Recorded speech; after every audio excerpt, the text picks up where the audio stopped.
যে রাজু, সর এখান থেকে, এটা আমার জায়গা। তোর জায়গা? এখানে তোর নাম লেখা আছে নাকি? হ্যাঁ, এখানে আমার নাম লেখা আছে, সর এখান থেকে তুই। এটা শুধুমাত্র আমার জায়গা, এখানে আমি ছাড়া কেউ বুঝতে পারবে না। পিঙ্কির এই বিচার আমি নিয়ে সারবো।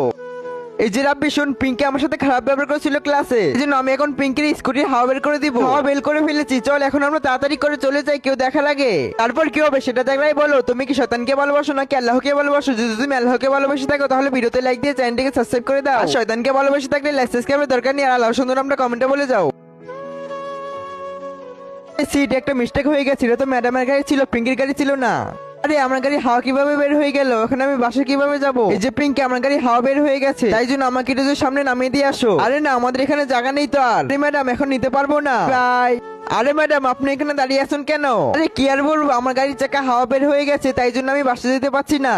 ম্যাডাম কোনো সমস্যা নেই, আমরা আছি না, আমাদের এখানে বসেন। কিন্তু তোমাদের গাড়িতে তো জায়গা নেই। ম্যাডাম অনেক জায়গা আছে, বসেন আপনি। আল্লাহ জানে আজকে কি হয়, চারজন মিলে একটা গাড়িতে উঠেছি। আমরা ম্যাডামকে বাসা নিয়ে যাচ্ছি, তাই জন্য ম্যাডাম আমাদের উপরে খুশি হয়ে যাবে। তারপর পরীক্ষাতে আমাদেরকে A+ দিবে। শয়তানের বাচ্চা, আমি তো আগে বলছিলাম জায়গা হবে না, এখন আমি পড়ে গেলাম।